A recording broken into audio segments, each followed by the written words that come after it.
Баршаларыңызға ассалаумағалейкум. Сүйінші жаңалық 2023 жылдың 1 шілдесінен бастап қазақстандықтар 4 күндік жұмыс аптасына ресми түрде ауыса алады. Жалпы Қазақстан Республикасындағы еңбек заңнамасына сәйкес 5 және 6 күндер жұмыс аптасы ретінде қарастырылған. Алайда Қазақстан Республикасының кейбір заңнамалық актілеріне әлеуметтік қамсыздандыру мәселелері бойынша өзгерістер мен толықтырулар енгізу туралы заңында 71 баптың 3 тармағы мынадай мазмұндағы 2 бөлікпен толықтырылсын деп көрсетілген. Тараптардың келісімі бойынша еңбек шарты 5 күндік немесе 6 күндік жұмыс аптасына ауысу құқығымен 4 күндік жұмыс аптасын белгілеуге мүмкіндік береді. Аптаның қай күні 3 демалыс күні болатынын жұмыс беруші мен қызметкер өз бетінше келісе алады.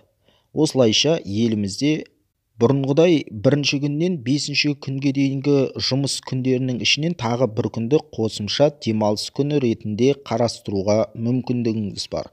Бұл жаңалықты өзге таныстарыңызбен бөлісе отырыңыз. 2023 жылдың шілдесінен бастап.